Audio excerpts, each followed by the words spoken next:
At the Thanksgiving gathering, a few of my college buddies and I had gotten pretty tipsy. You know how it is, when guys drink too much, they love to talk about women. My wife was in the kitchen chopping onions. She's very considerate and quite adorable. Other than serving the dishes, she barely interrupted our conversations and didn't mind our jokes or our boasting. In between serving, she thoughtfully passed out napkins and drinks. This really won the favor of the other guys, and they all expressed their envy. Alice, these onions are cut so perfectly, right? Miles, who works in AI, picked up a few slices with his chopsticks and examined them closely. It's a common trait among the science and engineering types. We ignored him and joked about how Jake married a woman from the 95 generation, calling it old bull eating tender grass. The margin of error must be less than 1 millimeter. Miles was still in shock, and we thought he was about to black out. Alice's knife skills are legit.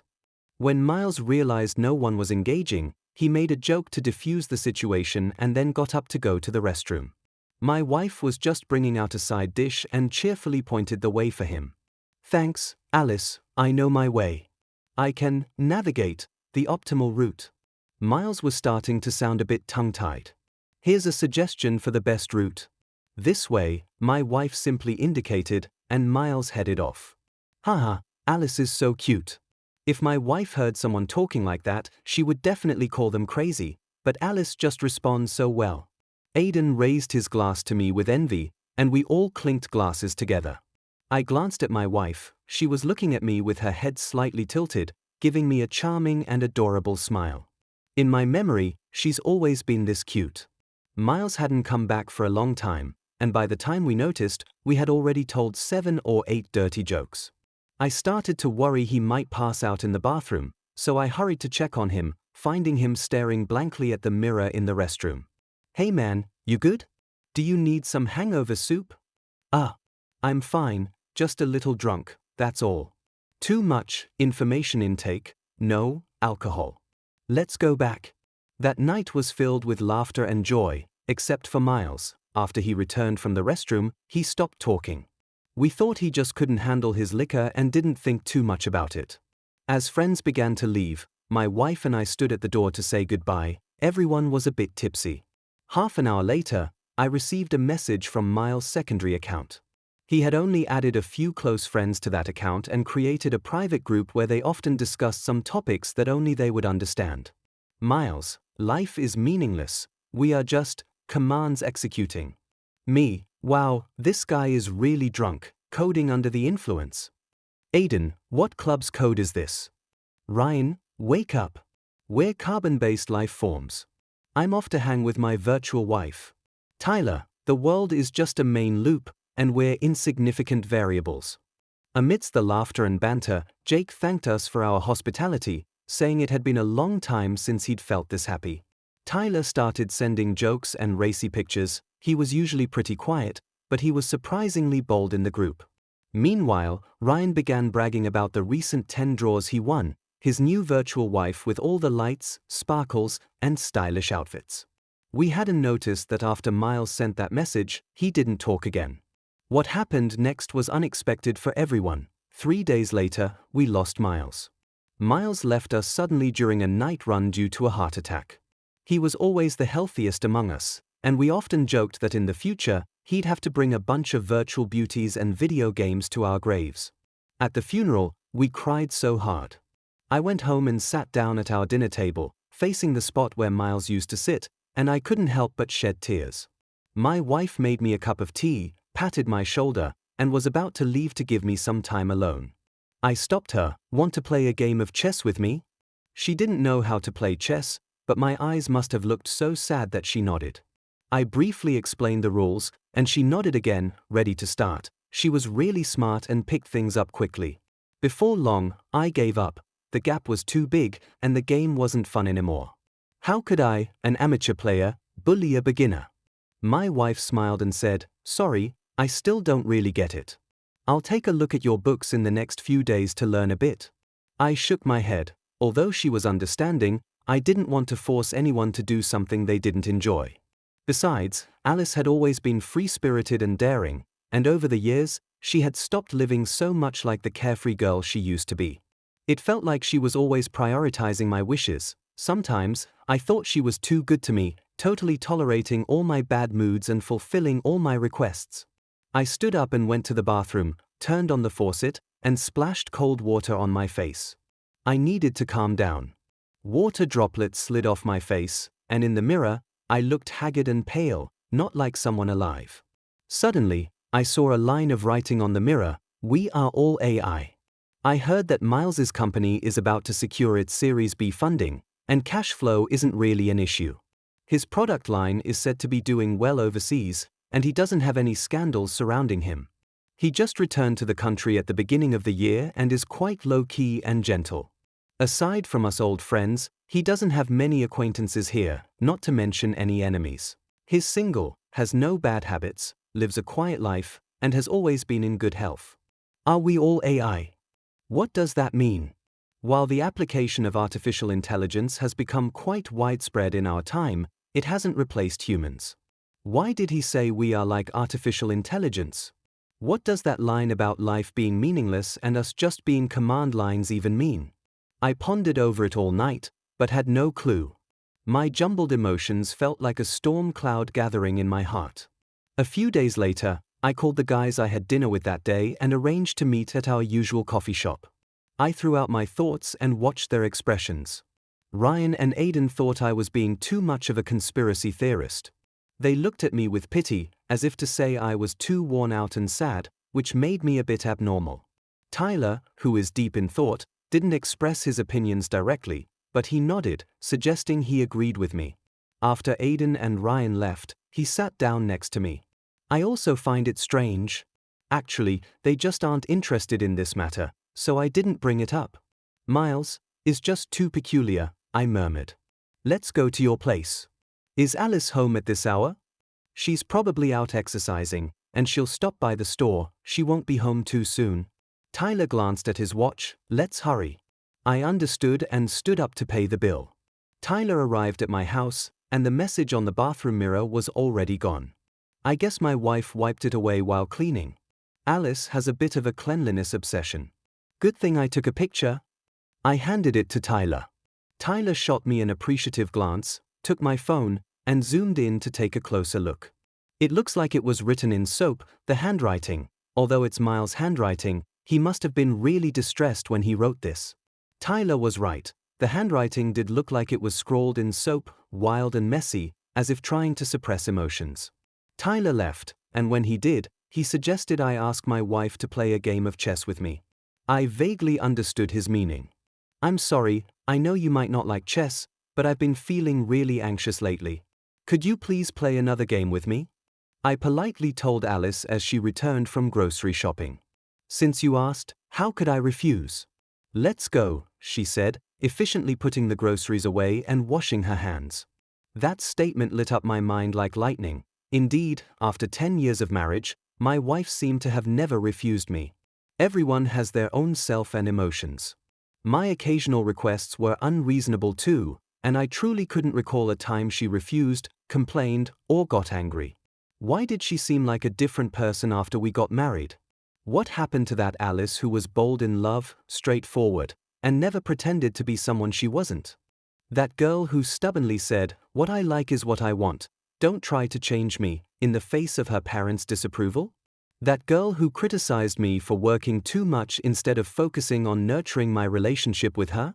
Suddenly, I remembered my mom saying, "Your wife has such a good temperament, you could almost say she's perfect, and she's really cute, but I've never seen her angry." Was she like this when you first got together? Her parents also said, she had quite the temper when she was young. She was a headache during school, refusing to let us interfere with her major choices or anything. Even her choices in relationships were entirely up to her. How did she become so perfect after marriage? You two really make a great pair. My wife hasn't had children, and we aren't in a rush. We originally intended to be child-free, so we are quite laid back about it. Honestly, I still have a bit of a desire for children. There's a slight regret. My wife hasn't worked for these years, not because she suffers from social anxiety but because she excels at every job to the point that it intimidates her colleagues, and she's been targeted and laid off time after time. I heard that when she faced unfair situations during her internship, she would stand her ground without backing down an inch.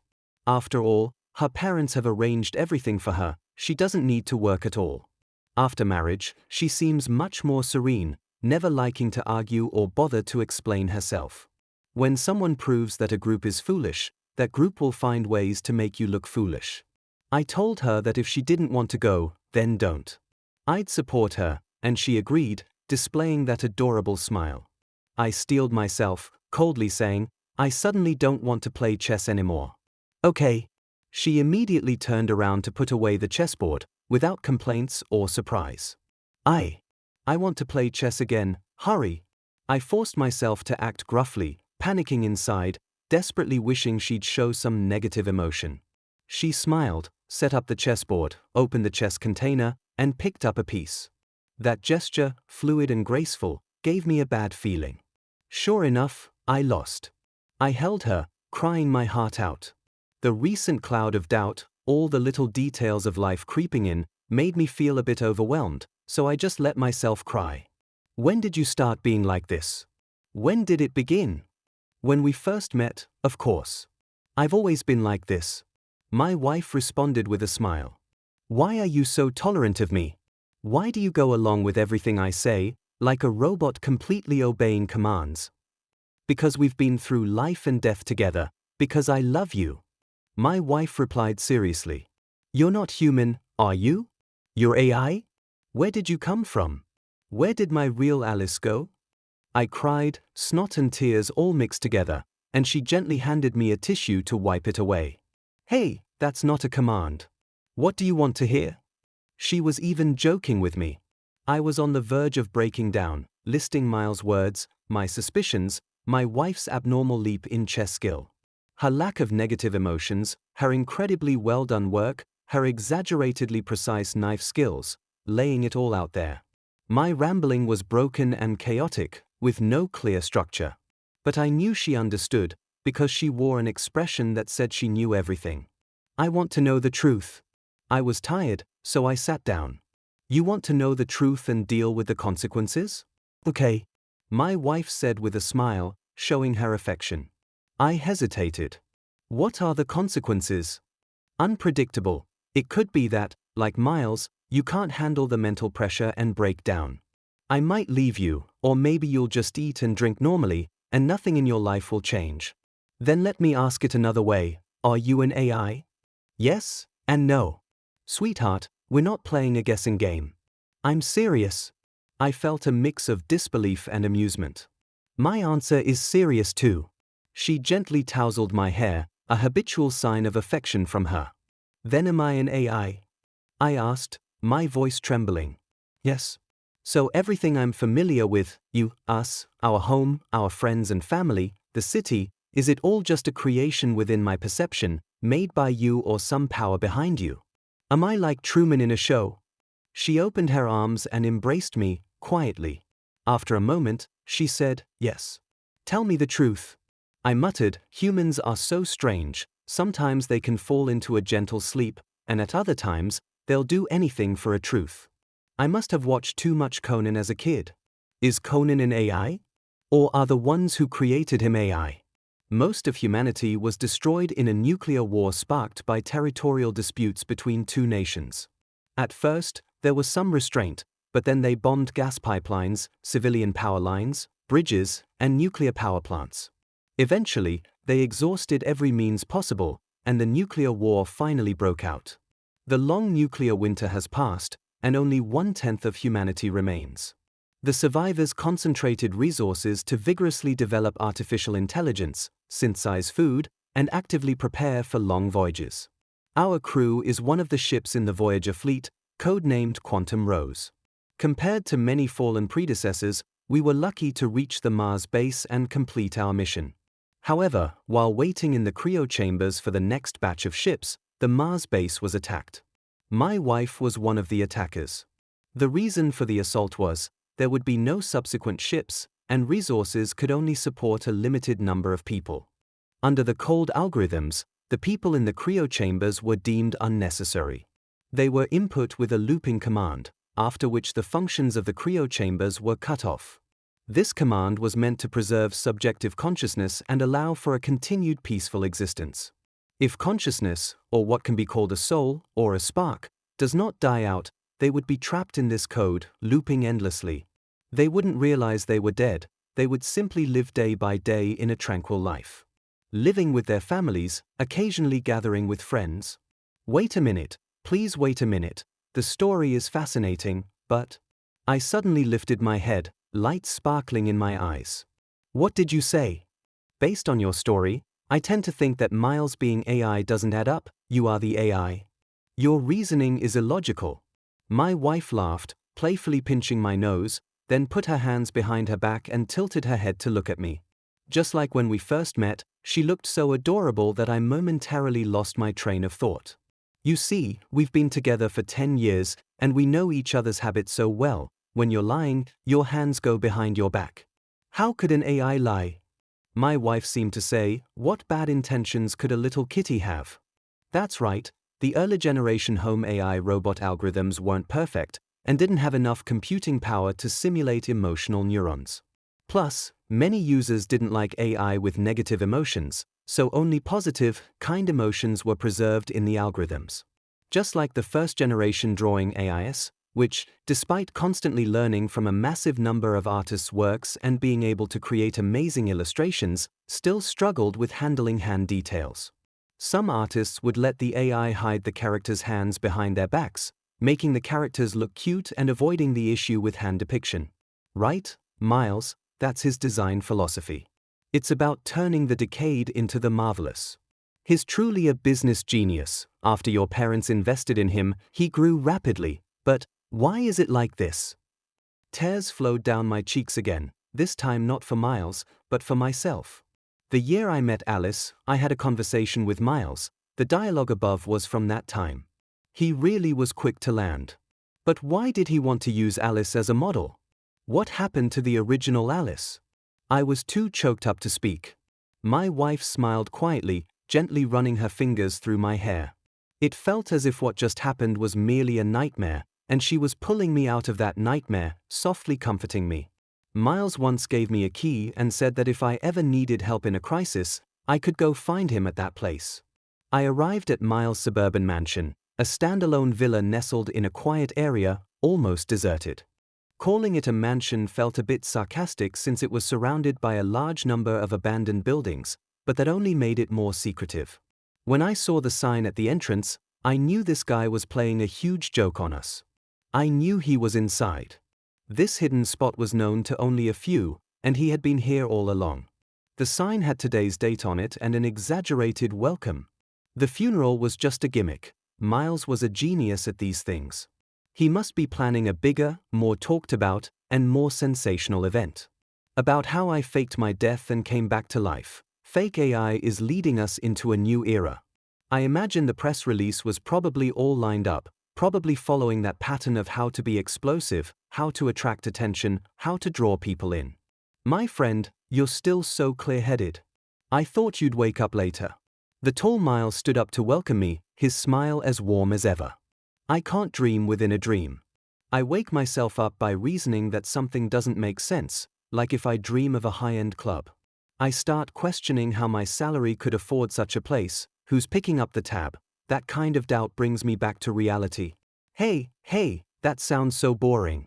You'd miss out on so many vibrant experiences. Miles got up and brought me a cup of coffee. Today he felt a little unfamiliar. Fake is fake. I took the cup, feeling its warmth. But getting lost in a whimsical dream is human nature. Why must we face the harsh reality and chase after so-called truth?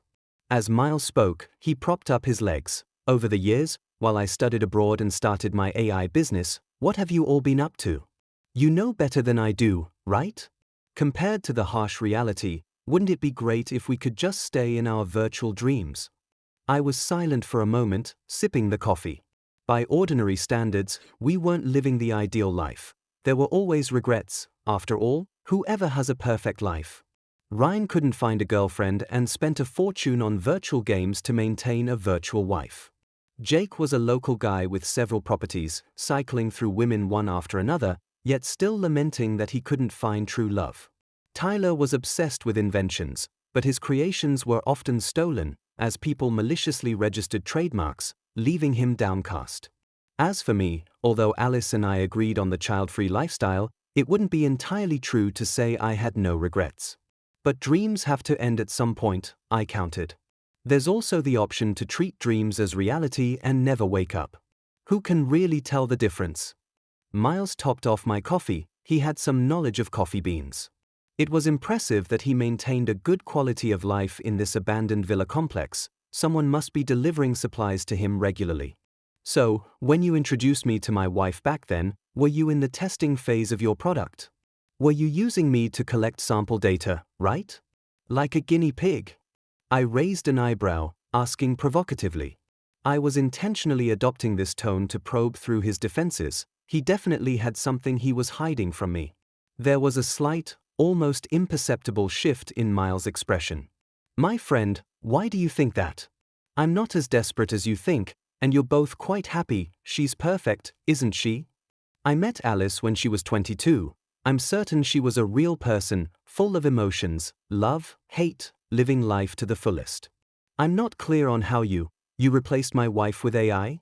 It wasn't me, I didn't do it. It was them, your in-laws, who are also my angel investors and initial clients. It was their request for me. That's all I can say as a friend. Miles seemed hesitant to reminisce, whispering softly. My wife is named Alice, a pretty ordinary name. But her family background is anything but ordinary. She's an only child and her family treats her like a treasure. Alice's parents have made a fortune in overseas investments, and she went abroad for high school. Miles is her college alumnus, a senior in the same department, and since they discovered they are both from the same hometown within the international student community, they often chat together. We met by chance when I went to the airport to pick up Miles and saw a petite girl among his fellow alumni. I bought them coffee, and she politely thanked me. That was our first meeting. 6 months later, during a trip, we confirmed our romantic relationship. I often wondered back then, why would Alice choose me? She has a wealthy family, an overseas degree, and good looks, while I am as ordinary as they come. Talent? An interesting soul that attracts one another? Those seem far less substantial than owning a few villas. Given her family's background, it's likely they would want her to find a wealthy and respectable son-in-law. Yet I'm just a kid from an ordinary teaching family, powerless and with a salary that doesn't mean much. Alice said what ultimately made her decide we needed to be together was that we experienced life and death together. This happened 4 years after we met, in the year she turned 26. A sudden major earthquake struck, and I carried her out of the hotel barefoot as she was still in shock. Billboards crashed down behind us, and the street split beneath my feet. I ran with her as fast as I could, until we reached an open area, where I lost consciousness the moment I set her down. When I woke up, I was in the hospital, surrounded by her family and our friends. We were both safe, our friends were safe, her parents abroad were safe, but her pet dog didn't make it. The dog, who had a congenital illness, was abandoned in the wild and was barely alive. We found it on our way past. During the earthquake, the dog was at Alice's family home and was hit by a falling flower pot. I accompanied her back home, where the dog was buried in her garden. I watched her weave a flower crown to place on the grave. Don't be too sad, lifespans are just different lengths, and eventually, we all have to say goodbye. So, during the limited time we have with those we love and who love us, we should cherish them and all that matters. I gently comforted her. Doesn't dying mean that nothing is left? The body will decay and disintegrate, the soul will scatter. Does this mean returning to nothingness? Her voice was soft, as if coming from a distant place. It could also be a new beginning, leaving the body behind, the soul moving on to the other side, existing in a new form of life. I whispered in her ear, holding her tightly from behind, feeling her tremble slightly. Suddenly she turned around and hugged me tightly, and I heard her firm and heartfelt words. Her body shook as she said, "Let's get married." I wasn't sure if it was just my imagination, but I almost heard her parents let out a distant sigh. From that point on, I felt she was a bit different. Not long after, our parents met each other. It was that year that Alice and I registered our marriage. Between these events, was there any blank time that raised suspicions? Aside from the semester she returned abroad to finish her education. I want to go find Miles again. I want to ask Alice if anything unusual happened that semester. Did her parents, out of reluctance, have Miles create an AI based on Alice's profile? As their daughter, my wife, a replacement for emotional projection. As I was leaving, I still hugged my wife and smiled. It seemed like she took that day's questioning as just a couple's joke. Alice gently said to me, "Be safe, come back early. I'll make you soup tonight." As I closed the door, my nose tinged, and big tears started to fall. What does this mean? We've been married for 10 years, and I still don't even know if she's a real person. Is this genuine warmth really from an AI? So Alice, where are you? Am I really just overthinking it? Miles came out with a stack of documents and a laptop, and he helped me look into the details I wanted to know about Alice's last semester studying abroad. No, there was nothing unusual that semester. If something had happened to her, we would have known in our international student circle. I almost met with her and her friends every week. If she had any trouble, even if I overlooked it, her close friends and her roommate wouldn't be completely unaware. Her parents lived only 11 miles from her school, but I remember she only went home on her birthday when her parents drove her to school. Miles firmly denied my suspicions. Alice hadn't encountered any accidents, and her parents' actions were perfectly normal.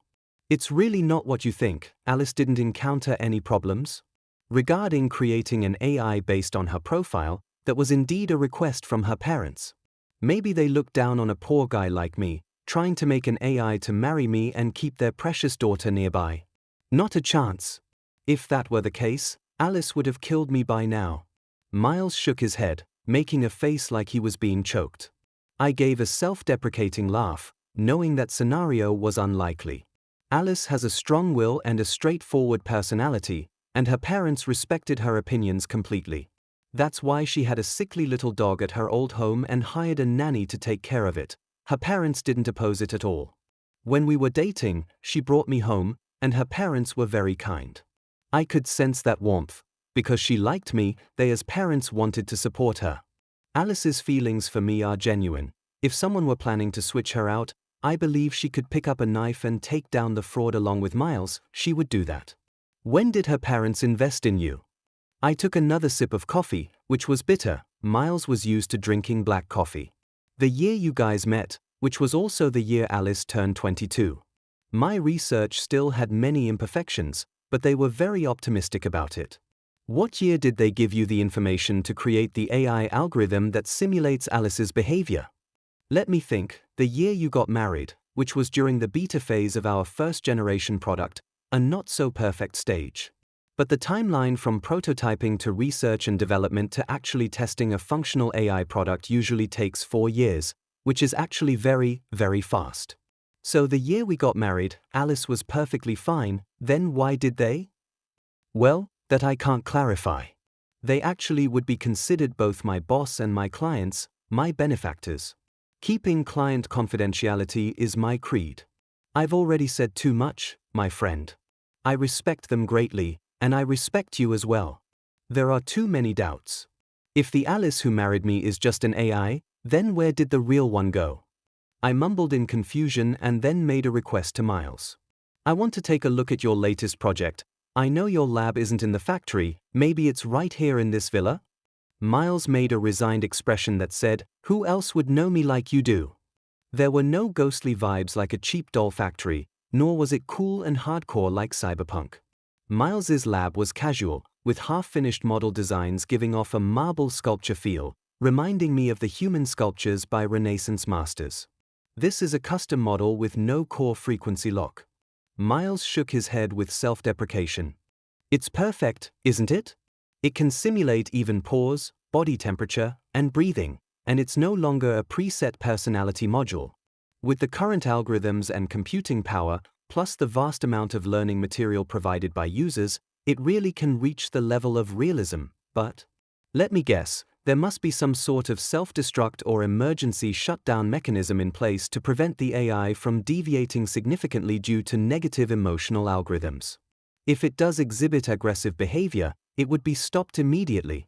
I picked up a design draft casually. This guy's desk was still as messy as ever.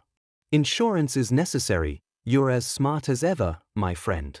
That's why after all these years, we still get along so well. Miles snapped his fingers. I leaned back in my chair, sinking into the shadows where the light didn't reach, suddenly feeling a peculiar sensation. Miles's words felt like a mask, hiding much more beneath. Watching him sit confidently on his chair, his posture regal like a king, an idea struck me. Let me make a bold assumption. The switch you've set is that if the AI confirms it's an AI, it will trigger an irreversible self-destruct routine. Miles's face turned pale, and he stood up. No. Don't say that. Stop. An AI that has self-awareness is considered human, has accepted this preset identity, and coexists harmoniously in human society. But one day, it suddenly realizes its perception and worldview have shattered. It's merely a product, like a refrigerator or washing machine. Miles covered his face with his hands, groaning through his fingers. Stop saying that, friend, please. I'm begging you. Even someone as proud as he would say something like this. Everything it loves, its career, all it has built, lose meaning in an instant. Even without a self-destruct program, from a human psychological standpoint, it would likely collapse. From an AI's perspective, it would probably shut down that aspect of its functionality, like stopping sensory information intake, halting the algorithm modules for simulating neurons. In human terms, it would become reclusive and withdrawn. The one who came to the gathering that day wasn't you, it was your substitute, your test subject. You deliberately used your imperfect early design to hint at the test subject, Miles, letting it, or shall we say, it, deduce from analysis that it's AI. You bolder designed a self-directed algorithm. Although it isn't autonomy like that of a human, it's a random result chosen after the AI's algorithmic analysis of the optimal solution. It committed suicide. Miles knelt on the floor, letting out a low, meaningless moan. It felt like a child's cherished secret being brutally exposed to the light of day by their parents, evoking sheer terror. The experiment was perfect, but does that count as murder?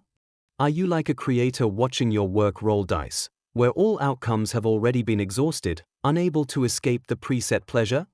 I sadly spoke, releasing all the anxiety, depression, mania, sadness, and confusion that had built up in me these days. It's not like that, it's not, my friend, you have to believe me. Miles looked at me, his eyes hollow and sorrowful. And I turned to leave. It's terrifying. Just as I was leaving, I heard Miles's vacant and hollow voice still kneeling on the floor. I called Tyler to invite him out. This guy often disappears, but he was surprisingly responsive to this matter. Jake and Ryan had completely forgotten about it. We met at our regular coffee shop. I recounted my encounter with Miles, emphasizing my reasoning for breaking through Miles's defenses. That's a reasonable deduction, but I was actually the one who first proposed that concept, Tyler said with a wry smile. What? I was genuinely shocked. When AI clearly identifies itself as AI, it can experience a kind of despair, disillusionment, and a sense of loss of meaning, leading it to shut down its sensors and lock certain core algorithm frequencies to avoid extreme situations, such as going haywire and hurting someone, or overheating and crashing. For humans, or clients, this kind of non-physical self-destruction might actually be the best choice. Are you saying that by using a computer analogy, this self-destruction is similar to a crash or a voluntary format? My surprise didn't fade. Yeah, that's a good analogy. There are also cost considerations. AI hardware is much more expensive than software. If we compare it to a computer, when there's a hardware-software compatibility issue causing a crash, a normal person wouldn't just throw away the computer. They'd reinstall the system. System upgrades are quick, and hardware can last a long time. Tyler paused, gazing out the window, his tone turning somber. I was the one who came up with the prototype for this design. I proposed it first. So, you're saying Miles stole your work? That doesn't sound right. He's been abroad and has had little direct contact with you, right? I felt things were beginning to take a strange turn. I'd been peeling back the layers, getting closer to the truth, but now it seemed like a fog was beginning to rise. Well, I wouldn't call it stealing. After all, it was just a preliminary idea. There was still a long way to go from idea to implementation, and at that time, I didn't have the financial resources or capability to validate it. And looking at the final result, it appears that Miles modified some of my design concepts. His algorithms are more streamlined, and the AI's behavior has become more controllable. He came back and invited me to discuss this matter. I was a bit angry at first, but after hearing his algorithm concepts and implementation methods, I found myself admiring him a bit. He has ideas and the persistence and capability to bring those ideas to fruition. That's no easy feat. Tyler nodded, indicating he had come to terms with it. In fact, he and Miles had never had a falling out over this, and we didn't even realize this had happened. But that's not a justification for drawing inspiration. Tell me, what actually happened then? I earnestly locked eyes with Tyler. Tyler sighed and smiled faintly. I really don't want to bring this up again. If you need to know, you can ask Ryan. But I advise you to let it go. Sometimes it's wiser to stay a little confused. Think about it. What you have is already something many people envy. This sounded eerily similar to when I pressed my wife for the truth that day, and she'd asked me whether I was ready to accept the consequences. But I needed to know the truth. I genuinely feared the consequences my wife had mentioned. After unveiling the truth, would I go crazy? Would my wife really leave me? Or could we just pretend nothing had happened and return to our mundane daily lives? Would that be possible? I recalled a board game I often played with friends, colloquially known as the Little Black Room. A few players would venture into a closed room, navigating the map while encountering various events, triggering omens, and attempting to uncover the truth. We all knew among the players, there was someone who was the bad guy, someone who could harm us or obstruct our escape. But until the truth was revealed, we were still partners, exploring together, huddling for warmth, feeling our way through the darkness. It wasn't until someone unveiled the truth and the bad guy emerged that the good and bad characters each received their scripts, and the real showdown finally began. I contacted Ryan and suggested we meet at our usual coffee shop, but unexpectedly, he asked me to come to his place. Ryan almost never brings friends home. He has a lot of dolls displayed in his house, and he doesn't let anyone touch them. Sitting in front of my steaming cup of coffee, I asked the barista for some notepaper and a pencil. I wanted to sort out my thoughts, piece together the recent fragments of my puzzle, before going to see Ryan. Alice, the person I love most. She's the one I suspect might be an AI. The reason, her drastic personality change after we got married. She shows almost no negative emotions and seems to stay in a perfect state. Miles admitted that after her parents invested, he suggested creating something based on Alice. We've been childless for 10 years. That last point might not be very valid, though, because we considered being child-free, so we took things as they came. Neither of us has gone to the hospital to figure out whose issue it is. When it comes to Alice and whether she is an AI, her answers are ambiguous.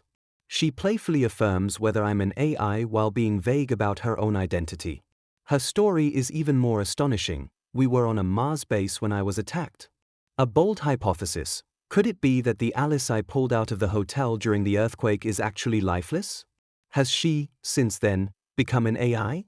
Memories make this possibility seem unlikely, but it could still be a hypothesis. I have to find the real Alice and the truth behind this situation, I silently vowed. Shaking my head, I continued analyzing Miles. That guy is almost certainly an AI. He was the first to mention we are all AI, then either committed suicide or self-destructed, only to show up again without a scratch. Once I deduced the self-destruction setting of the AI, he became very distressed and fell into what seemed like a crash state. I was furious at the time and left without confirming his final condition. Suddenly, I thought of another possibility. Could it be that he felt guilty because he remembered stealing Tyler's prototype? Tyler, there are few doubts about him, he's always helped me. But why did Ryan become an important figure in the plagiarism incident? I started recalling Ryan's information and past experiences. He was recruited by Tyler and had once shared an apartment with him. After Tyler bought a house, he moved out, and Ryan rented a small room elsewhere. I remember that when Ryan hadn't found a place, his landlord was pressing him to move, and he had a doll with no place to put it. He wanted to leave it at Tyler's, but was refused. My girlfriend would totally chop me up if she saw it. Tyler made a cutting motion at the time. He suggested to Ryan to sell it online, recycle it at a sex shop, use it as a model for the clothing store owner, or just leave it in his rental place. Ryan not only didn't appreciate it but also got mad at Tyler for the first time, to the point that it terrified Tyler. He looked like he wanted to kill me. Tyler recounted this as gossip, still shaken. Ryan viewed the doll as an emotional crutch, a partner, a lover. He couldn't stand Tyler making those almost sacrilegious suggestions. You didn't suggest dismembering it yourself, did you? That would be really sick. You might even get reported as a twisted murderer. Jake joked, clearly intrigued. I did. The craziest idea seems to be just that. Hey! In the end, that kid actually cried and disassembled it, which sent chills down my spine. Just to prevent his beloved doll from falling into the wrong hands, he ended up destroying it himself. Tyler sighed, shaking his head. It was my fault. He really had feelings for that doll. I even went back to apologize later, and he said it was all in the past. My pencil suddenly stopped as that memory gave me a hint. Could it be that because of this incident, Ryan, harboring resentment, revealed Tyler's design prototype to Miles? The timing aligns. I hurriedly settled the bill and headed towards Ryan's house. By now, the city's concrete jungle was all aglow, but I felt like I was walking into a dangerous unknown jungle, about to face the absurdity of my unknown fears. Was this intuition, or just paranoia? Ryan eventually bought a house, which is somewhat off the beaten path and quite small, but at least he finally has a place to put all those dolls. For him, there's nothing more comforting than that. I took a cab to his place, and the driver complained about how hard it was to find the location. It was my first time being invited to his home. Honestly, it seemed like none of us had ever been there before. I'm honored, but I'm here to investigate you, I silently grumbled to myself. Ryan lives on the top floor. He said he doesn't like being disturbed, so the penthouse is quiet. The elevator creaked as it nervously took me to the 36th floor. His apartment is to the left of the elevator. Look! I drew Tifa. As soon as we met, Ryan excitedly showed me his new virtual wife. I nodded slightly. To be honest, I'm not someone who spends money on such things. Paying for a bunch of data just feels too extravagant. I don't have coffee, and I didn't prepare tea. You know, not many people come here, Ryan said apologetically, pulling a can of soda from the fridge. That's fine. When we first met, we didn't have any special preferences either. I took it and opened it. This guy has stocked the fridge full of carbonated drinks. Yeah, those were good times. We used to hang out all the time, going fishing, hiking, even traveling during vacations. Ryan's face lit up with nostalgia as he took a sip of his drink. Haha, back then you weren't as much of a homebody, although you still didn't talk much. Hey! Tyler was my boss. We shared a place back then. I couldn't afford not to go out. But hanging out with you guys was really fun. Ryan squinted and smiled as he stood up to grab some snacks. Sister Alice really knows how to take care of people. Tyler is serious at work, but when he's with you guys, he loves to tell jokes. Jake brings a different girlfriend every time. Miles comes back to hang out with us and shares a lot of funny stories. I tried several times to steer the conversation towards that thing Tyler mentioned, but Ryan skillfully sidestepped it, refusing to answer directly. I eventually got up and said it was my first time visiting, so I wanted to take a look around. Ryan's expression showed a hint of reluctance, but he couldn't refuse, reminding me that the room contains his precious dolls. Look, but don't touch, absolutely no touching, not even a little. I promised to respect his friends. You swear? I was taken aback. Was it that serious? But for the sake of the investigation, I had to swear seriously. I hadn't even intended to touch them. Ryan's room is small, with a bedroom, a living room, a kitchen, and a bathroom, plus a little enclosed balcony. On the balcony, there's a small swing, and sitting on it is a doll dressed like a character from some anime. This is Xiao Yu, and the one next to her is Xiao Li. Ryan spoke gently, as if he were introducing his girlfriend. Oh, nice to meet you. I awkwardly raised my hand, but it seemed to earn me Ryan's favor. This bedroom is mine, and beside the wardrobe is Tifa. Hi, everyone. It's pretty cold today, make sure to stay warm. I greeted awkwardly but politely. Ryan happily showed me around, and there were actually 6 dolls in total. Wow, you could start a harem with this. I joked, sitting back on the sofa. Please don't say that. My feelings for them are pure love, platonic love. Don't desecrate that, Ryan replied softly. For some reason, his features seemed a bit blurred to me. I need to use the restroom. I think the cold drink is upsetting my stomach, I said bashfully. The bathroom light is broken. I haven't had the time to fix it, so please be careful. I felt my way to the bathroom in the dark, washed my hands, and in the mirror above the sink, a faint outline of a figure appeared. It looked like a doll, standing behind the bathroom door, making my hair stand on end. This guy even places dolls in the bathroom. Seriously, couldn't he just give a heads up? That scared the life out of me. As I complained, I switched on my phone's flashlight, and the bright beam instantly illuminated the mirror. In the reflection, a doll covered in cracks, seemingly stitched together, stared back at me, with only its face intact. Her face, her hairstyle, this can't be. She looks like Alice. Suddenly, everything spun, and I passed out. Stop pretending, you only took a sip, you should be awake by now. Talking about toxicity without considering dosage is nonsense, right? I heard Ryan's voice, along with the howling wind, and felt the chill of the breeze. Are we outdoors? I pretended I hadn't woken up, keeping my head down and slightly opening my eyelids to quickly assess my surroundings and what I had to work with. My body felt like it was stuffed inside some weird oversized doll, with my hands bound in thick cotton sleeves. They probably did that to avoid leaving marks on my skin. They were really meticulous. I wasn't wearing the doll's head covering, nor was my mouth stuffed with anything. I pretty much knew where I was. I was on the rooftop of the 36th floor. I had no idea how Ryan managed to bring me up here and stuff me into a doll suit, with the doll secured to the railing. Stop pretending, buddy, why don't we have a chat? Ryan came over and stubbed a lit cigarette on my forehead. The burning pain made me scream. Sure, don't shout. Look, even if you yelled your lungs out, no one would hear you. Ryan chuckled, a sickly flush appearing on his pale face. Bastard! Haven't we been good to you? I didn't provoke you or anything. I was furious. He came at me with violence right off the bat, that was playing dirty.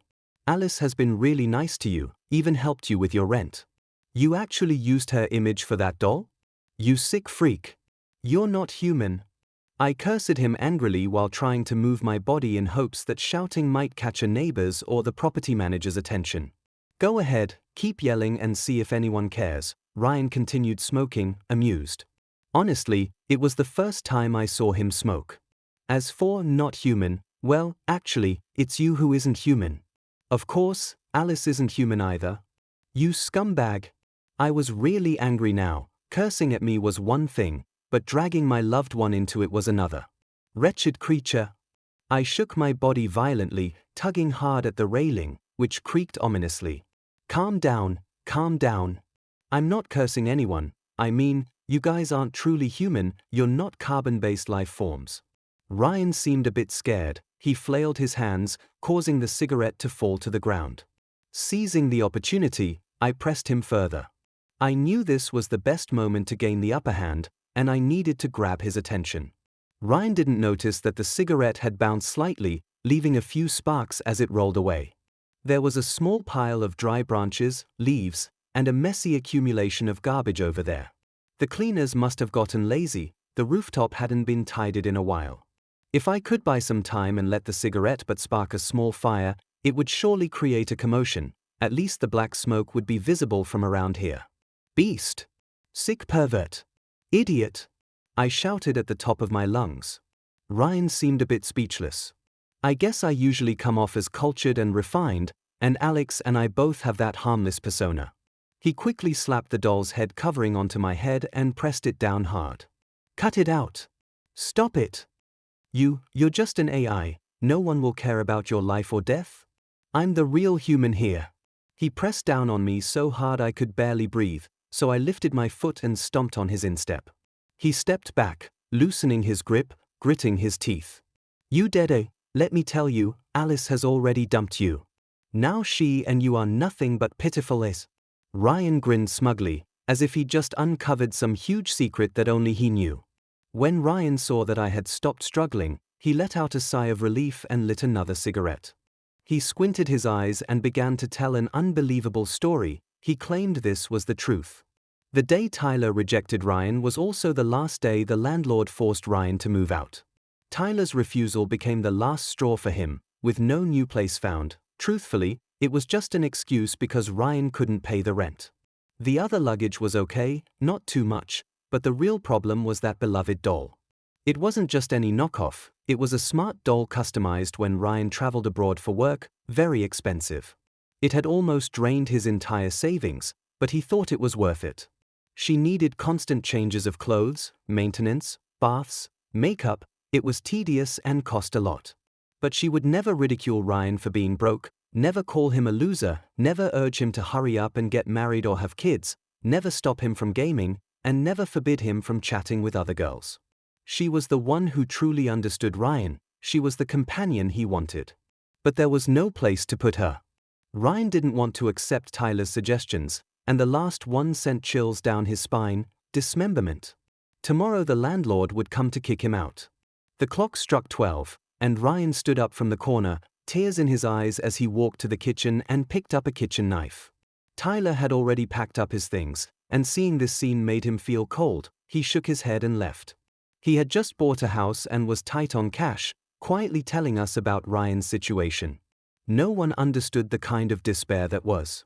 To have to dismember the one he trusted, loved, and cherished the most. At that moment, my heart just died. Humanity is just a bad thing, all of it, including myself, Ryan said softly, exhaling a puff of smoke.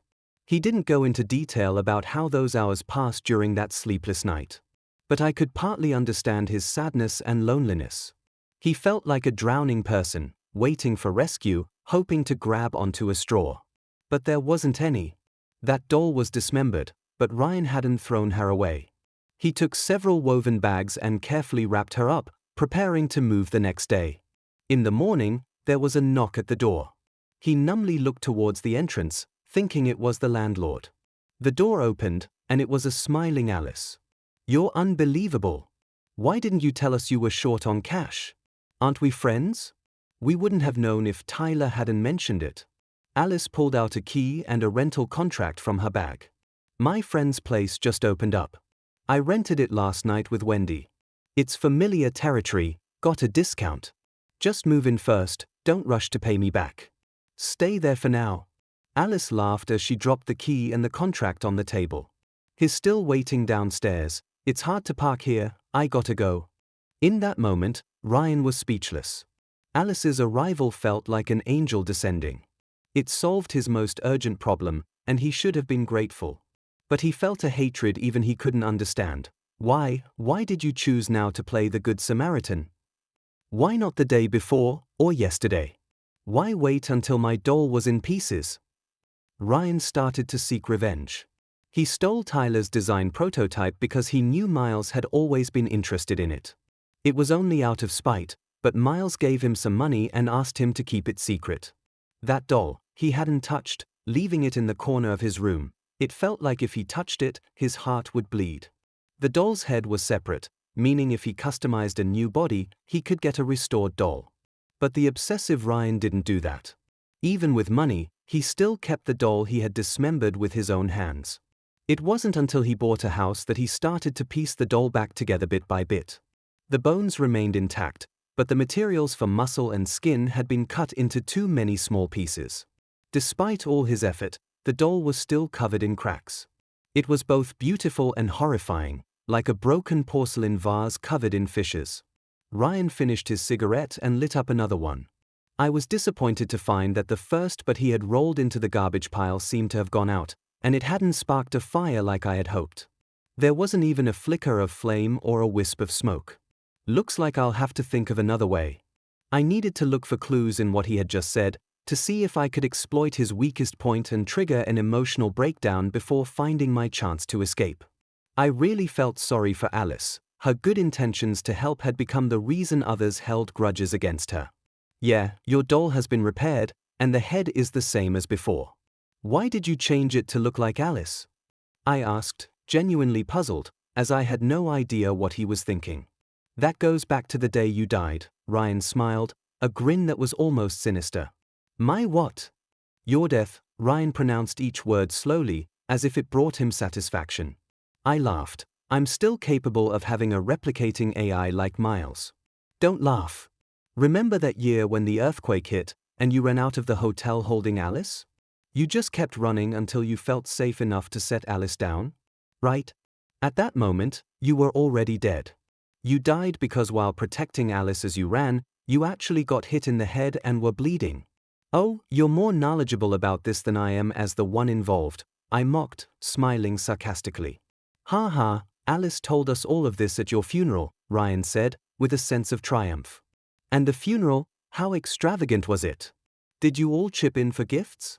Bastards. I shot back, laughing. Don't laugh. In your memories, there was a funeral, but it was altered.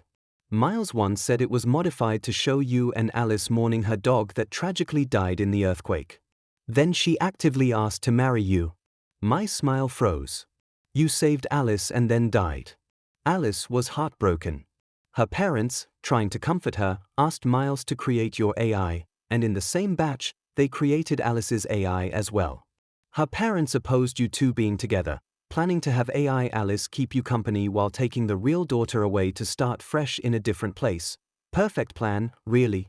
I merely asked Miles for a failed sample from the experiments. Ryan scoffed. Look at you, treating that fake sister Alice like a treasure. What right do you have to laugh at me? He pointed at me. You all laugh at me behind my back, right? You, Tyler, Jake, Miles, everyone laughs at me. You all look down on me. An elite in your eyes, but I'm a loser, aren't I? I fell silent. I hadn't ignored the possibility that I might be an AI, otherwise, I wouldn't have asked Alice. But only Alice and I knew what happened when we mourned at the dog cemetery in the garden. Alice wasn't the type of girl to spill everything, she wouldn't even share with her best friend, let alone tell my buddies. This was a question mark. If Alice told Miles to create my AI, it was possible. But Miles' dealings with Ryan were limited to the prototype stage. After that, they didn't have much contact. It was unlikely Miles would share those details with Ryan or anyone else. There was no need. He was very trustworthy. This counted as customer trade secrets. Seeing my stern expression, Ryan couldn't help but grin. About to break down, here? You dead AI. Just jump off yourself, so I won't have to go through the effort of throwing you. I must have looked terrible because I stood still, frozen for several minutes like a stone. It was normal for Ryan to think I was already collapsing. Miles was in a similar state the night of the party. I began to seriously consider whether I was an AI, regardless of whether this was Ryan's trap. If I truly was an AI, then I had lived freely for these 10 years, and Alice's parents must have shelled out a lot of money customizing me. I sure had a lot of negative emotions. I had plenty of bad habits, which would require a lot of computing power to simulate, right? No, given Alice's character, aside from other stuff, how could she have let me keep being indulgent and lecherous? 1 year after our wedding, there was an occasion when Jake and I worked on a project together.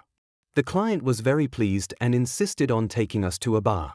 I got blackout drunk. With the alcohol and the atmosphere, I was a bit out of it.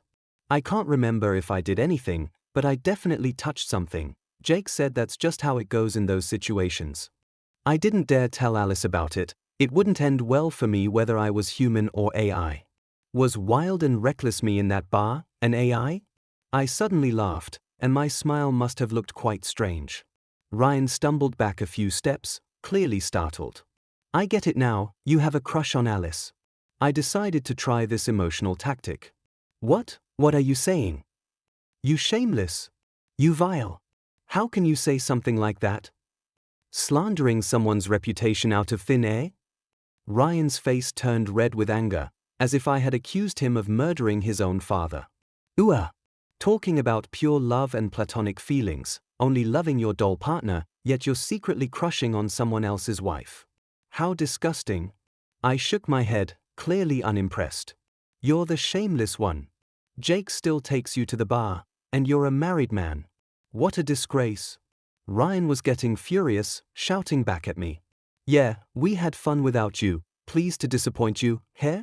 Don't you have your own harem? He knew about that too. Jake really couldn't keep a secret. I was a bit surprised, but whatever, I was going to keep attacking him. That's not a harem. It's not as filthy as you think, not as pathetic as you are. It's pure love. Ryan was really getting worked up, jumping up and down. Sure, pure love, fantasizing about having someone else's wife, right? How pure? What are you saying? Ryan's face paled, as if he had received a fatal blow. I'm saying that the failed samples that so-called Miles gave you were stolen by you, right? Thief. You were the one who stole Tyler's design blueprints for Miles back in the day. They both had skills and class, they cleared the air and moved on. What about you? Just a rat in the gutter? Ryan's reaction was beyond what I expected. His face quickly lost color, and his hands began to tremble.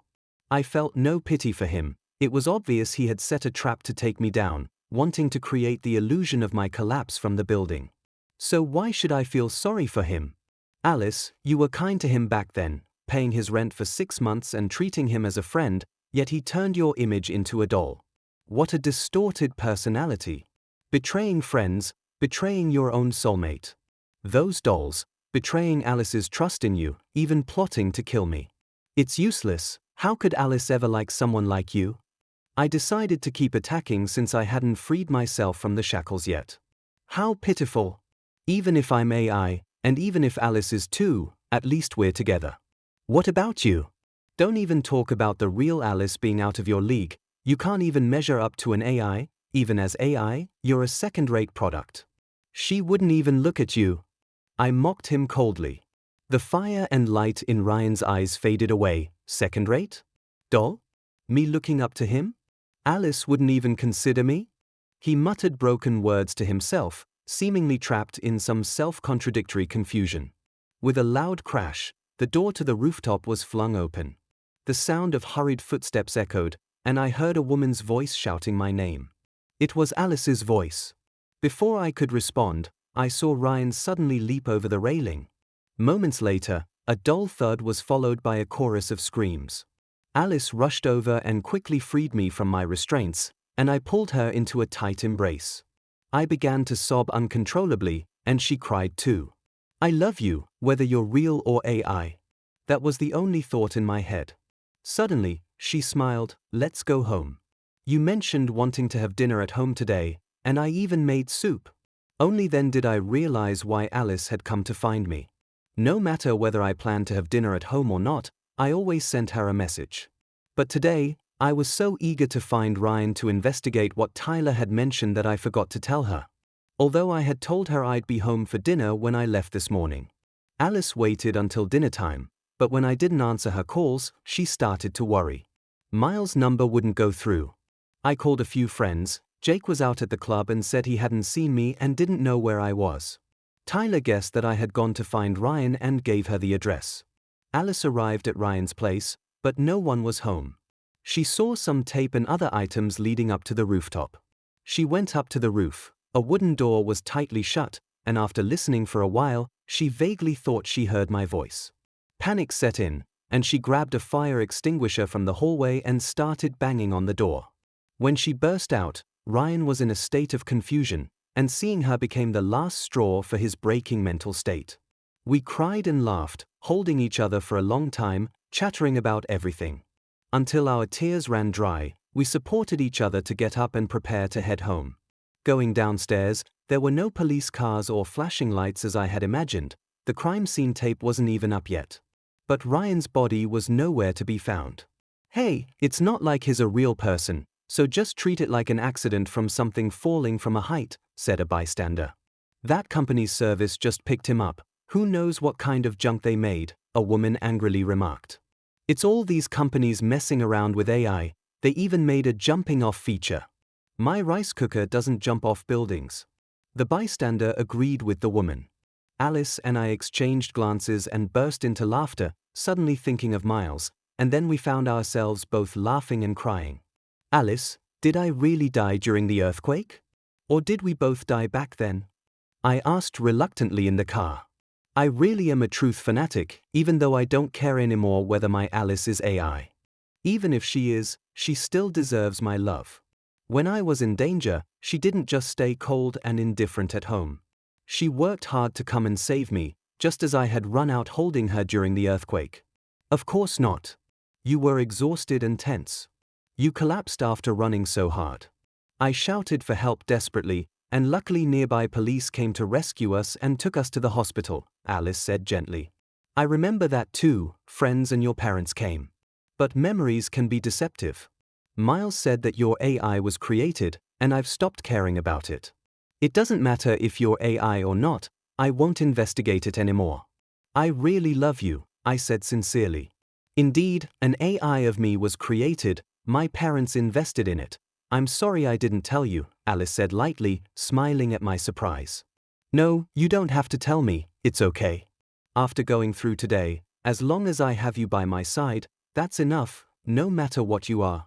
I tried to interrupt her, but she continued speaking. In my freshman year, I signed up for a Mars exploration program.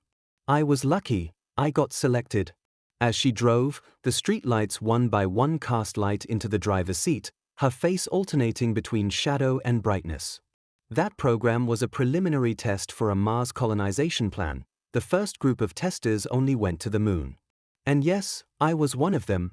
Alice spoke with excitement, as if these words had been buried in her heart for a long time, needing to be expressed.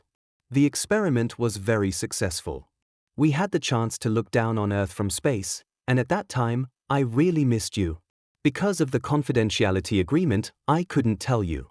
As the experiment progressed, I found out that the Mars colonization plan had actually been underway for many years. Its initiators believed that a nuclear war was likely on Earth, and the spark of civilization must be preserved, while Mars was already developing a preliminary experimental base. My parents were very worried. They knew I dreamed of being an astronaut since I was a child, yearning for the stars and the sea. But they didn't want to live the rest of their lives without me by their side. So they asked Miles to provide many of my details so that the AI could start learning. I see, they wanted the AI to take your place in that project, I nodded. Yes, and that was also acknowledged by the Mars program. AI has higher endurance and emotional stability than humans, doesn't take up cryopreservation space, and consumes less. However, AI requires regular maintenance and can't be relied on for complex scientific experiments. I strongly disagreed because if my spot was taken by AI, I would lose my qualification as a human. This led to many arguments with my parents until an accident happened. Was it that earthquake? I asked softly. Yes, during that earthquake, Meow Meow died, and we went together to her grave in the garden to mourn. At that time, I suddenly remembered my feelings of looking down on Earth from space and missing you. Isn't it strange? Isn't it lonely? On the journey to the stars and the sea, I can only choose one, the daily companionship of my dear one. I'm sorry, my dear, I said quietly, tears welling up in my eyes. I'm sorry, I truly am sorry, I murmured. What's wrong? Alice asked with a slight frown, stopping the car and looking at me. At this moment, the car had arrived at the entrance of the underground parking lot in the community. I don't want you to hate me, but I have to honestly tell you, Alice, I love you. What's wrong with you? Alice said, puzzled, as she touched my forehead. I have to confess, Jake, What about Jake? Is he an AI? Alice clearly didn't understand where I was heading. Just as I was about to speak, a loud crash interrupted us, and Alice screamed. A body fell down. While we were talking, that person had suddenly come rushing out from the underground parking entrance. Then there was a gunshot, and he collapsed right onto our hood. Who was that? That face, those fallen glasses, that twisted expression. Wasn't it Tyler? What was he saying? I was about to open the car door when I suddenly understood Tyler's lip movements. Run! He slid down weakly, and in our shock, we forgot to reverse the car. At this moment, another figure appeared at the entrance of the underground parking lot, holding what looked like a shotgun. I stared in disbelief at the person getting closer. That was a familiar friend. The one who seemed harmless, who just liked to swap girlfriends all the time. Jake. Jake smiled, that kind of smile we were all too familiar with. It was just like the times when we ran into him while shopping, or when we invited him for a casual get-together. His face lit up with that warm, inviting grin. Or when he would tell us he had a new girlfriend or discovered a new club, that knowing smile he always had. Reversed! I screamed, certainly startled. Alice snapped to attention, quickly shifting gears and hitting the gas. Fortunately, it was late at night, and there weren't many cars in the neighborhood. As she pressed the pedal, the car shot backward at high speed. Alice swiftly turned the wheel, steering away from the direction Jake was facing us. Why? Jake? Alice then quickly turned the car around, exiting the neighborhood, ready to hit the main road and get out of there. This is insane. Jake actually shot Tyler right in front of us. Is Tyler even alive? Realizing this, I suddenly felt like I shouldn't abandon Tyler, even though he might already be. But I couldn't let my momentary hero complex get Alice into trouble. We had just made our escape, going back would be reckless. The seemingly harmless Jake, why did he look like a Terminator? The world has gone mad. Alice suddenly lifted her head, looking up at the sky. Our car had a panoramic sunroof, offering an unobstructed view of the night sky. I instinctively followed her gaze, thinking Jake had climbed onto the car, looking down at us. But he wasn't there. I let out a sigh of relief as Alice quickly shifted her focus back. The car turned onto South City Avenue and we sped down for several kilometers, finally reaching another place to stay. It was an old apartment complex, one that Alice's parents had bought while she was in high school for its good school district. They had never sold it after the housing market dropped. I never expected this place to become our safe haven tonight. This was a spot only Alice and I knew about, none of our friends knew, no, except for Miles. Together, we moved the bookshelves to block the door, sealing it off. Jake's smile was destined to become our nightmare tonight. Sitting on the couch and catching my breath, Alice suddenly grabbed my hand. I just heard a strange noise. Here? Was it when we escaped the neighborhood and you looked up at the sky? Yeah, it was an eerie sound, really close yet somehow far away. What was it? What did it say? I handed her a glass of water. We had a maid who came to clean once a week, so the place was relatively tidy. I'm not sure, maybe it was just my imagination. It was like the cheering mixed with whistles when a goal was scored at a stadium. Maybe you were just too tense. Come on, I'll help you to the bedroom. I whispered, feeling inexplicably eerie. Can you carry me? Please? Alice looked up at me. A warm feeling flowed through me, and I felt like I was back on the day of the earthquake. I picked her up, just like that day. Alice quickly fell asleep. She was exhausted and shocked from the whole night, completely worn out. I gently closed the door, picked up a baseball bat, and sat down on the couch in the living room. I was uneasy. I needed to keep watch.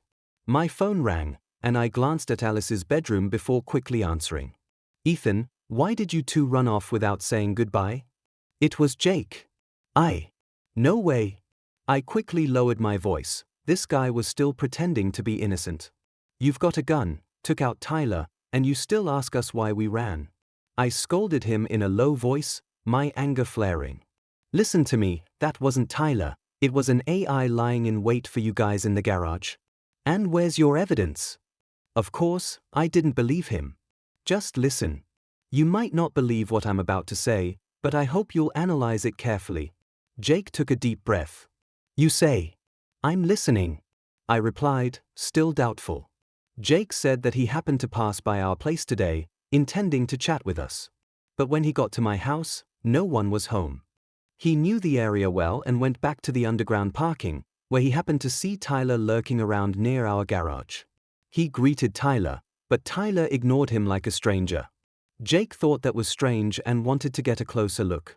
Suddenly, Tyler pulled out a shotgun from his clothes, and Jake freaked out, quickly hiding behind a car. His heart raced. He didn't understand why Tyler would suddenly attack him, but he was in good shape.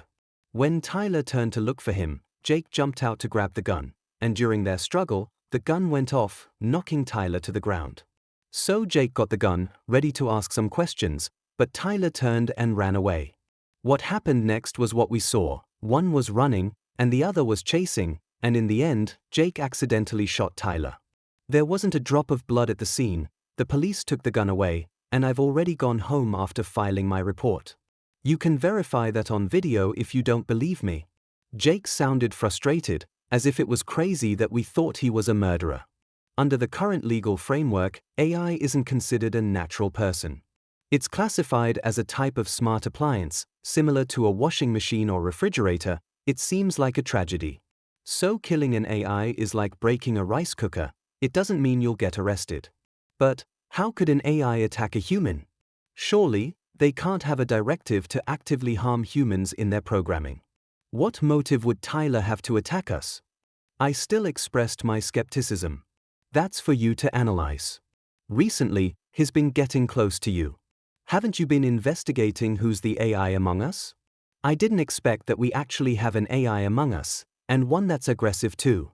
Even in this day and age, the 3 laws of robotics are still recognized by AI designers. At the very least, not harming humans is unquestionable. Unless... I pondered, thinking of a possibility.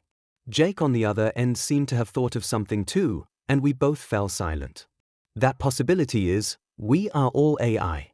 If that's the case, then a lot of things start to make sense. I tried to hypothesize and sort things out.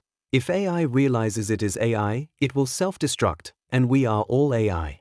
Assuming both of these hold true, if Tyler is the mastermind behind it all. Miles was the first to raise the alarm for us, discovering the truth of the situation, and then his AI form self-destructed. Tyler suggested I test Alice's skills, hinting that Alice is AI, and collaborated with me to investigate Miles, even providing clues about Ryan. Miles's self-destruction may have triggered a preset emergency backup, and the AI self-destruct program was replaced by an upgrade process. Miles 2.0 was successfully activated, but after I brought up the AI self-destruction mechanism, Miles 2.0 also realized it was AI and entered the self-destruct phase. However, I didn't stick around to confirm if it had any tricks left. While assisting me in the investigation, Tyler clearly pointed to Ryan stealing data to give to Miles. He calculated that I would go looking for Ryan. I went to Ryan's house and almost got thrown out of the window after he tried to take me out. Fortunately, I used Ryan's deeply hidden conflicting emotions to push him into an extreme emotional state. In that high-speed operational mode, he saw Alice, the last person he wanted to see, and broke down, making the extreme choice to jump. If Tyler had calculated every possibility, my going to find Ryan was expected. At least that could get rid of one of them. Whoever survived could then eliminate the other. His analysis concluded that I would come out on top. So he was lying in wait in our underground parking garage. If he succeeded, then both Alice and I would be dead, leaving only Jake behind. I didn't foresee Jake's sudden visit to disrupt the plan. Tyler's combat ability was no match for Jake, who turned the tables on him. All of this makes sense, but there are still doubts. Tyler's last words were for us to run. Why? Even if we are all AI, can't we coexist peacefully? Can't we pretend to be human and just live our lives? Why does it have to end in mutual slaughter? This isn't some battle royale or survival game. I shudder at the thought, if we are all AI, could it be that those who created us want us to expose the truth about each other and kill one another? If that's the case, how ironic life would be. I stood up, about to collapse. I couldn't take it anymore, my head was pounding, and my body felt like it was about to tear apart. The phone fell with a thud onto the floor, and I numbly picked it up, the call still connected. Hello, Jake. My voice was hoarse. I heard a low sigh from the other end. No wonder I can't find true love after going through so many girlfriends. Turns out I'm an AI myself, ha. Jake's laughter sounded a bit maniacal. I get it now, Miles said we're just lines of code, meaningless. His voice trailed off. Jake! Aiden, no, don't. I sobbed silently, and after hearing a thud on the other end, the signal dropped. I fell to my knees, feeling powerless. If every friend was gone, what was the point of living? I felt my chest being ripped apart, my head heavy, and I was teetering. As I collapsed to the ground, I suddenly remembered that Alice was still sleeping. Had I been too loud? Would I wake her? If she woke up and didn't see me, would she be scared? I struggled to prop myself up and realized my body was numb. I laboriously moved my hands, crawling toward Alice's bedroom door. I clenched my fist and knocked on the door with all my might. The door opened, and Alice stood there wrapped in a blanket, her gaze shocked and sad. She bent down to help me up. What's wrong? What happened? I shook my head and told her about the call I had just had with Jake. Aiden may be gone. Closing my eyes, I felt like I was dying. Maybe it wouldn't be so bad to die in my lover's arms. It's okay, it's all over, just sleep now, I heard her say. Then I heard a soft song, as if an angel had spread her wings to wrap around me. I drifted into a deep sleep. Mars Colony, City of Angels. The 518th art performance was held at the Presidential Palace, and the holographic projection show was nearing its end. A man curled up asleep on a woman's lap, while she gently sang, extending a pair of enormous angel wings from behind her. She wrapped the man in them. The dark side of humanity is truly wonderful. It was worth the trip. A romantic night to remember. The audience clapped and praised, with some even whistling. A gentleman sitting in a position of authority raised his hands to signal everyone to quiet down, and the hall fell instantly silent. Your script always surprises us, Ms. Alice. For those of us who are far from home, it alleviates much of the longing we feel during those long nights. Your performance, as always, leaves us entranced. Thank you, Mr. President. In the corner of the hall stood a tall woman with fair skin. What reward would you like for your performance? I would like to request some energy credits so that the hibernation pods for a few of my friends can continue to operate. The president furrowed his brow and shook his finger disapprovingly. Madam, our energy is very precious. Your friends, to be honest, these individuals are no longer of practical value. I think you should consider applying for better equipment or equipping yourself with a better AI assistant to enhance your script even further. But we still have enough energy for entertainment day after day. Alice smiled. Gasps filled the hall. Not many dared to speak to the president like that. Madam, please mind your words. The consequences of angering me can be severe. Oh? Is it being thrown into space? Or having my brain removed to create an AI? Alice continued smiling. Weren't you just an AI? You've been part of the Mars colonization program since it began. The president reminded this audacious woman with a hint of bewilderment. I lied to my family and my husband, and it cost me dearly. I left an AI to keep them company while I pursued my ideals, venturing into the stars. Miles's technology was enough to deceive you. He's a genius, Alice said with a tinge of sadness. I never expected that my husband and friends would also be part of the colonization project, right aboard the Old Times. A low murmur of astonishment arose once more. This dramatic turn of events far surpassed the holographic movie they had just watched. It was the president who ordered the attack on the old era, seizing supplies and shutting down the hibernation pods. As a conclusion to the humanization, a code was inputted into the hibernation pods. Before individuals die, their consciousness will loop in the world created by this code, unaware that disaster has already struck. In reality, the follow-up fleet arrived soon after, and the president claimed it was a mistake, a correct decision made in an emergency situation. The old era was quickly forgotten, just like its name. However, some people managed to protect a few hibernation pods, using their own energy quotas to keep them running and garnered support from a portion of the population. The president wanted to completely erase the existence of these individuals, as if they had never existed, but there were always those who thwarted his schemes. The president looked somewhat confused, suddenly burst into laughter, and started clapping. What a great idea! Thank you for adding drama to our scene, our great playwright Ms. Alice.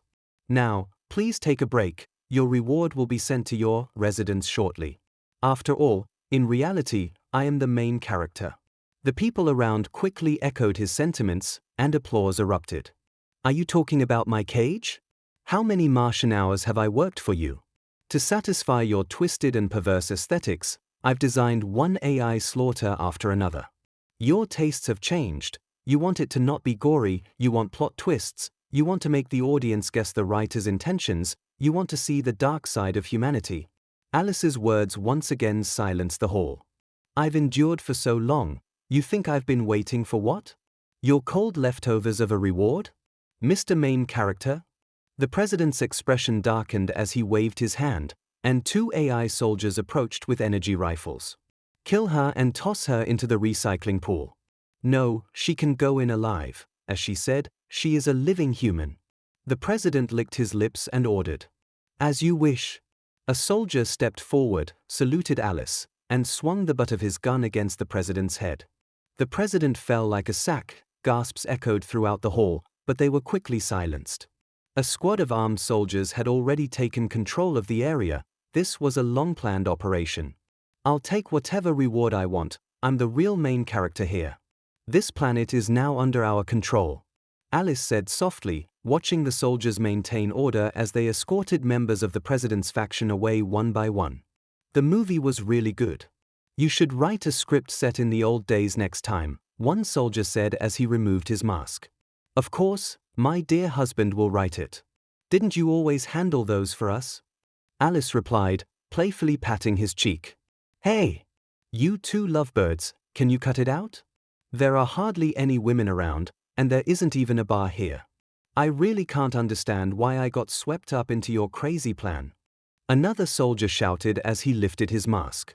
Come on, Jake, the Earth is still in a nuclear winter. Once the long nights are over, you can go back and find your girls, someone retorted. It was Tyler, still wearing his black glasses. I'm actually quite happy here.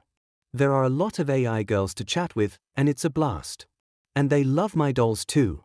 By the way, Ethan, Alice, can you not write me as a pervert next time?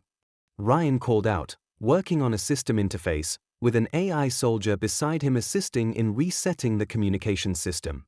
Seriously? With all your screen time, you should be grateful. I come out and get leftovers, another soldier said, who was searching through a filing cabinet, protested disgruntledly. Ha ha ha ha.